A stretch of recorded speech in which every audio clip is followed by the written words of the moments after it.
हर हर महादेव। कैसे हैं आप सभी? आज मैं आपके सामने एक बेहद ही प्यारी, दिल को छू लेने वाली साखी लेकर आई हूँ, जो आपको बताएगी कि किस तरह हमारे कर्मों का फल हमें प्राप्त होता है और सिमरन करने वालों के साथ किस तरह भगवान हर वक्त रहते हैं।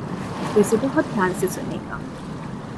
मेरी यही कोशिश होती है कि मैं बहुत साधारण शब्दों में आपसे आपके जो भी भगवान हों, आपके जो भी इष्ट हों, उनसे आपको कनेक्ट करने का एक साधारण सा रास्ता बता पाऊँ और बता पाऊँ कि उनका साथ आपके जीवन को कितना आसान बना देता है। एक बालक था जिसका नाम था मोहन। ये मोहन नाम का एक बालक बेहद ही संपन्न परिवार में पैदा हुआ। वहाँ इसका जन्म हुआ, लालन पालन होता रहा। बेहद बहुत ही अच्छे परिवार में, समृद्ध परिवार में इसका जन्म हुआ। उनके पिता बहुत ही बड़े आदमी थे। उनके 2 बड़े भाई थे। मोहन के 2 बड़े भाई थे जो कि उससे बहुत ही प्यार करते थे। मोहन की एक दुख भरी कहानी ये थी कि उसके जन्म के समय उसकी माँ का देहांत हो गया था और माँ के देहांत के बाद उसको बहुत ही लाड प्यार से उसके बड़े भाइयों ने और उसके पिता ने पाला। मोहन के एक बार कुछ कह देने पर हजारों नौकर चाकर उसके लिए उपस्थित हो जाया करते थे। बहुत ही संपन्न परिवार में मोहन का जन्म हुआ था।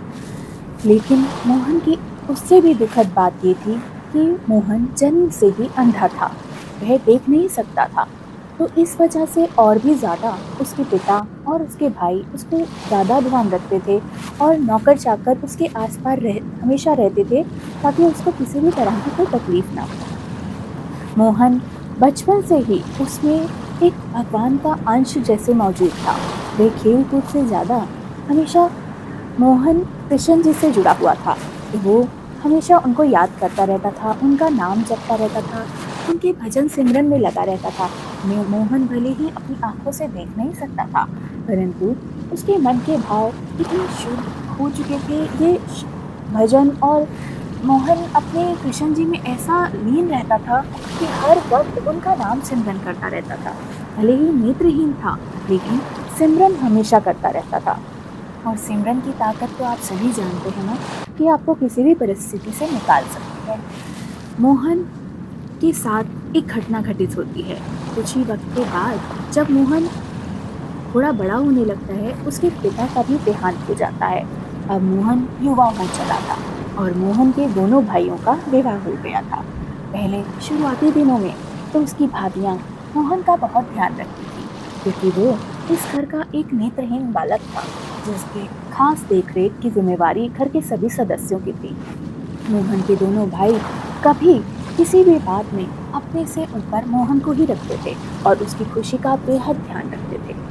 कुछ वक्त बीता और मोहन की भाभियों ने ये सब देखा कि उनके पति मोहन का ध्यान उनसे ज़्यादा रखते हैं।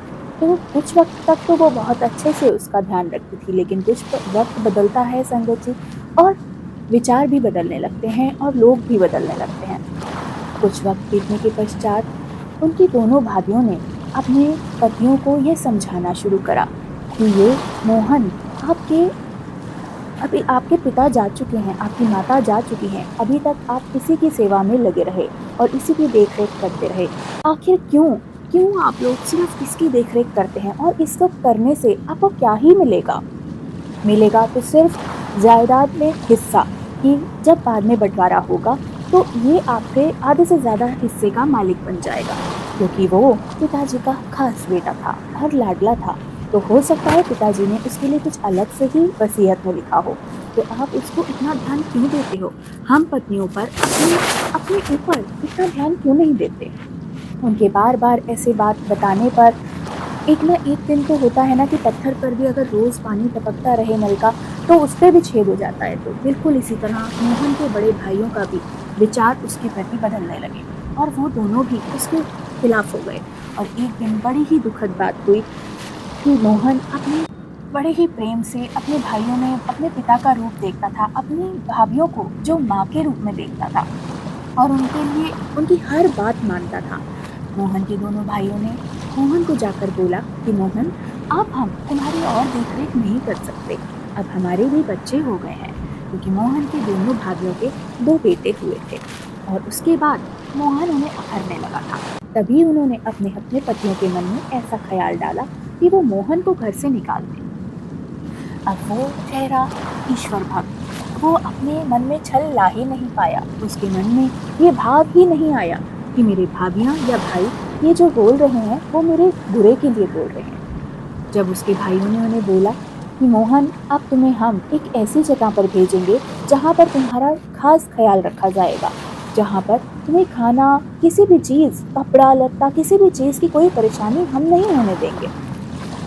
तो मोहन पहले तो मुस्कुराया। उसने यही बोला कि भैया, आपने जो मेरे लिए सोचा होगा, भाभियों ने जो मेरे लिए सोचा होगा, वो मेरे लिए अति उत्तम होगा।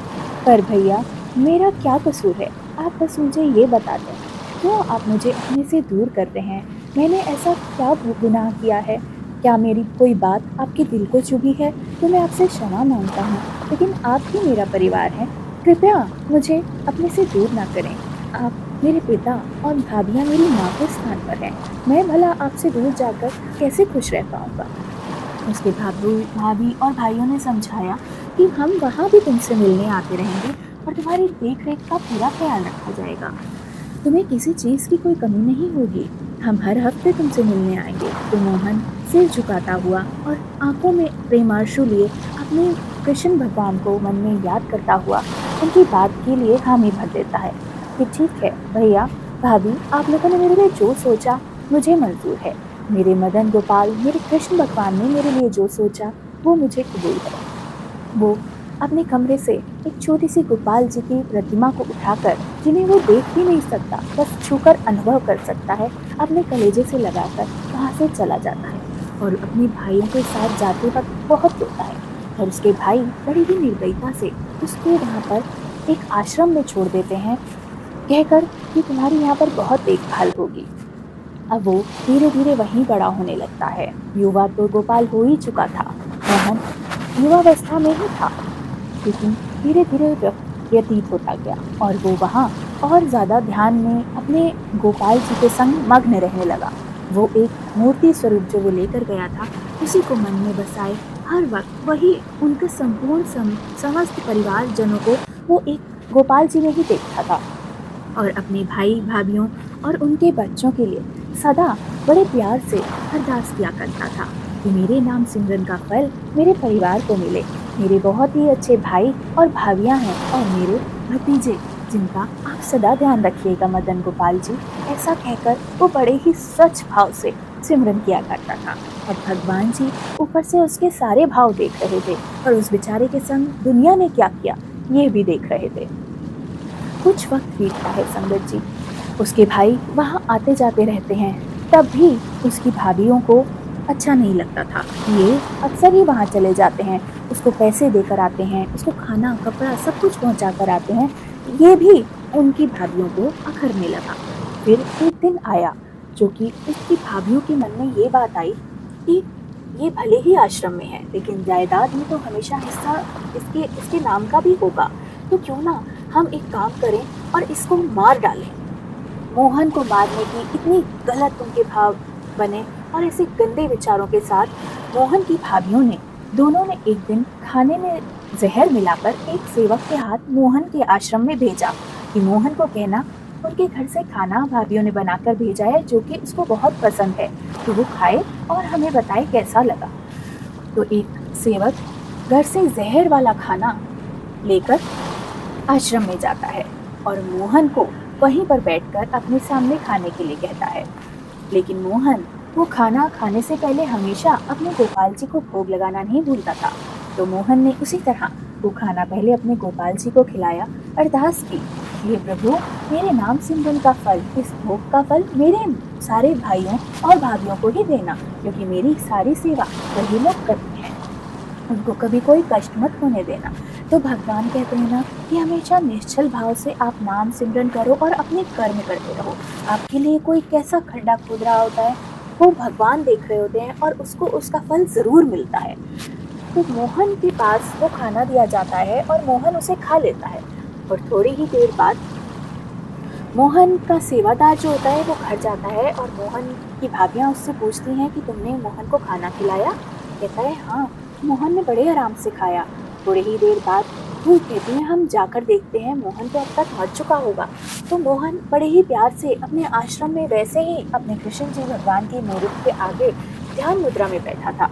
तो मोहन की भाभी पूछती है कि तुमने खाना खाया? कहता है हाँ मैंने खाना खाया, बहुत ही स्वादिष्ट था भाभियों, आपका लख लख शुक्राना जो आपने मुझे इतना स्वादिष्ट भोजन इस आश्रम में पहुंचाया।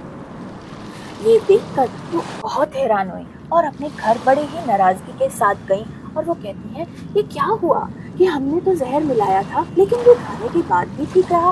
मुझे लगता है कि जो सेवादार है वो गलत बोल रहा है, उसने खाना खाते हुए मोहन को नहीं देखा होगा और मोहन ने शायद वो खाना खाया ही नहीं, या तो इसने फेंक दिया या पता नहीं। वो जहर ज़्यादा ताकत वाला नहीं था, हमें बहुत तेज़ स्ट्रॉन्ग जहर लाना होगा और उसकी खीर बनाएंगे, क्योंकि मोहन को खीर बेहद पसंद थी। तो वो खीर का नाम सुनते ही रह नहीं पाएगा और उसे ज़रूर खाएगा। और ये बनाकर वो कहती है हम दोनों स्वयं लेकर जाएंगी, अपने हाथ से मोहन को खिलाएंगी। अब तो मोहन की दोनों भाभियाँ बड़े ड्राई फ्रूट्स वगैरह डालकर खीर बनाती हैं और उसमें बहुत तेज़ वाला जहर लाकर पूरी की पूरी शीशी उड़ेल देती हैं और कहती हैं आज तो मज़ा ही आ जाएगा, हमारी मोहन से जान छूट जाएगी। वाह, बड़ी दोनों खुश होकर कहती हैं आज हम तैयार होते हैं और मोहन के पास चलते हैं। मोहन के पास दोनों भाभियाँ पहुँचती हैं और मोहन बेहद खुश हो जाता है उन्हें देखकर कि अरे मेरी भाभी माँ आई है, मेरी भाभी माँ आई है, देखो गोपाल जी मेरी भाभी माँ आई हैं। और भाभियाँ मन मन मुस्कुरा रही होती हैं कि अभी तुझे बताते हैं। और दोनों भाभियाँ कहती हैं कि मोहन देखो हम तुमसे कितना प्यार करते हैं, हम तुम्हारी पसंद की खास चीज़ लाए हैं। मोहन कहता है क्या लाए हैं भाभी? भाभी कहती हैं तुम्हारे लिए ड्राई फ्रूट्स वाली खीर लाए हैं जो कि तुम्हें बहुत प्रिय है, इसीलिए हम तुम्हें आज अपने हाथ से खिलाने के लिए आई हैं।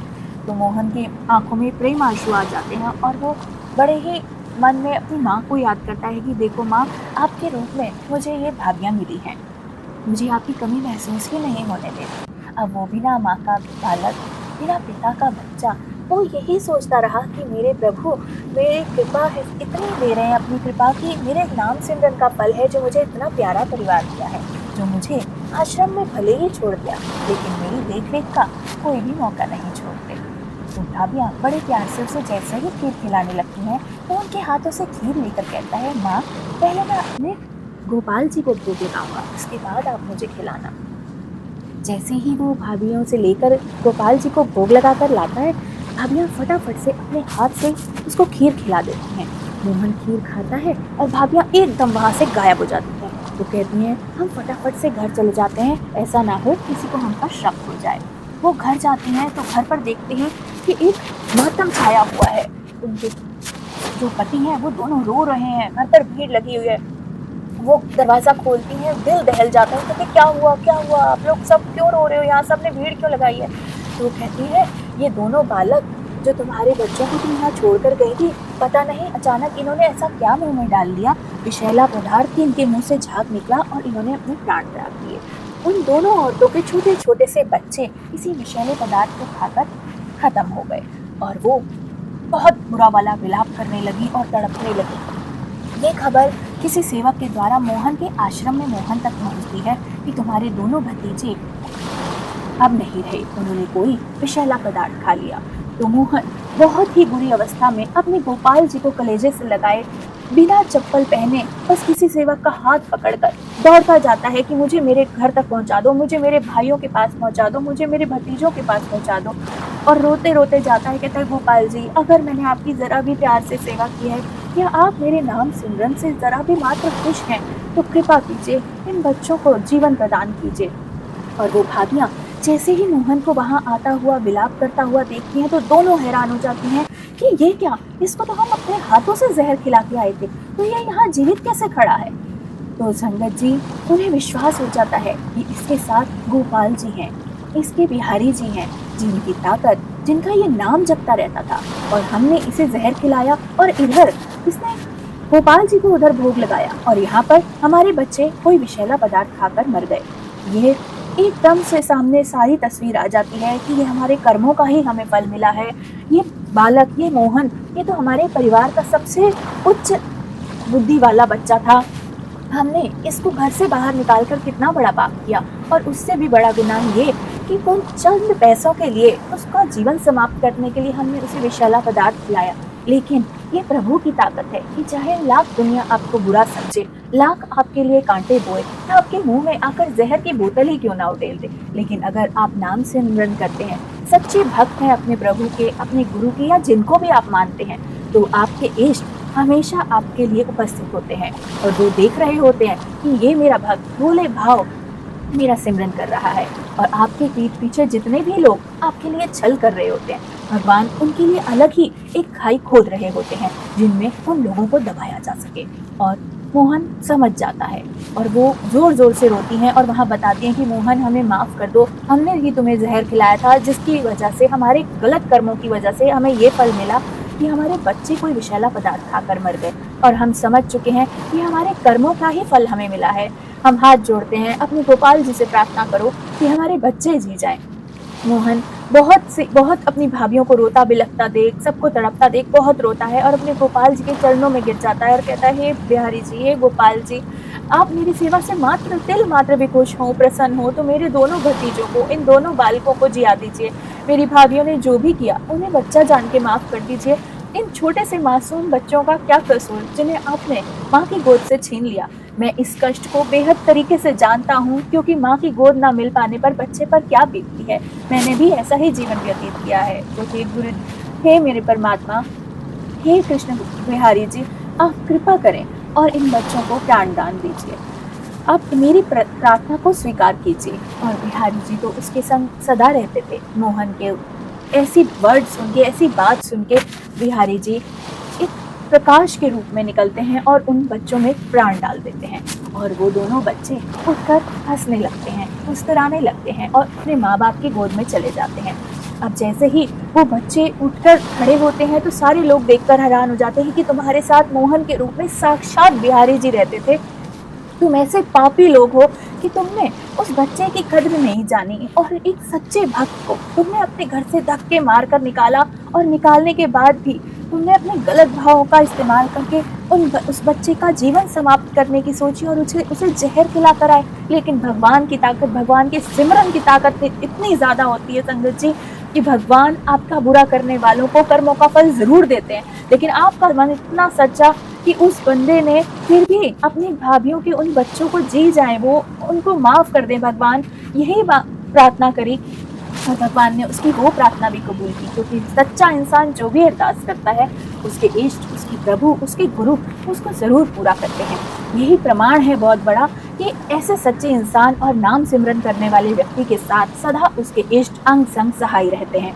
कभी भी उसके गुरु, उसके परमात्मा उसका साथ नहीं छोड़ते, क्योंकि किस परिस्थिति में भगवान की उसे जरूरत पड़ जाए, भले ही वो नेत्रहीन था, उसकी नेत्र, उसकी आंखें सब उसके इष्ट गोपाल थे। और उसकी भाभियां अपने मन ही मन विलाप करने लगती हैं कि हमने बहुत ही बड़ा पाप किया, हमने मोहन को अपने घर से निकाला। वो दोनों अपनी आंखें ऊपर कर कर बड़े ही शर्मिंदा तरीके से अपने पतियों से माफ़ी मांगती हैं और कहती हैं, हमें माफ़ कर दो, हम समझ गए कि मोहन एक परमात्मा है और वो हमारे परिवार का सबसे सबसे पूजनीय बालक है। आप उसको अपने घर ले आइए। और जैसे ही मोहन के भाई वो मोहन को कहते हैं, मोहन हमें माफ़ कर दो, हमसे जो हुआ उसे बख्श दो और अपने गोपाल जी के साथ तुम अपने परिवार में वापस आ जाओ, हम तुम्हारी बहुत अच्छे से देखभाल करेंगे। और मोहन मुस्कुराता है, अपने गोपाल जी को सीने से लगाता है और कहता है, नहीं भैया, नहीं भाभी, आप लोगों का कोई कसूर नहीं है, ये तो कर्मों का फल जो भगवान ने आपको दिखाया। मैं बस आपसे यही चाहता हूँ कि भगवान का नाम सिमरन किया करो और गलत कर्मों में कभी ना जाओ। बाकी मेरे तो सिर्फ गोपाल जी ही हैं और मेरे सब माँ बाप पिता भाई सब उन्हीं में हैं, तो मैं तो उनके साथ अपने आश्रम में ही रहूँगा। और गोपाल जी को सीने से लगाए मोहन वहाँ से चला जाता है। सब उसे रोकते हैं लेकिन वो बालक नहीं रुकता। तो संगत जी, इस कहानी का यही सार है। इस साखी को बड़े ध्यान से समझिए कि जो भी कर्म हम करते हैं, अगर हम सोचते हैं कि हम भगवान की पीठ पीछे वो कर्म कर रहे हैं, भगवान नहीं देख रहा, संगत जी, वो कर्म हमें हमारे ही परिवार में किसी सदस्य के किसी कष्ट के रूप में भोगने पड़ते हैं। नहीं तो कोई ना कोई ऐसा व्यक्ति हमसे ज़रूर जुड़ जाता है जो हमें वही कष्ट प्रदान करता है जो हमने किसी और को दिया था। इसलिए हमेशा गुरु लोग कहते हैं, हमेशा ग्रंथों में लिखा है कि कर्म प्रधान है। इसलिए अपने कर्मों पर हमेशा ध्यान दें, क्योंकि ऊपर स्वर्ग नरक कुछ भी नहीं है। जो भोगना है वो यहीं पर है। तो हमेशा ध्यान रखें और नाम सिमरन की ताकत को समझें कि हर वक्त नाम सिमरन वालों की रक्षा उसके प्रभु आप करते हैं। चैनल को ज़रूर सब्सक्राइब करिए संगत जी, ताकि मैं इसी तरह की प्यार भरी साखियाँ आपको सुना सकूं और आपका अपने गुरु, अपने परमेश्वर, अपने परमात्मा से कनेक्शन और मजबूत हो पाए। यही मेरी कामना है।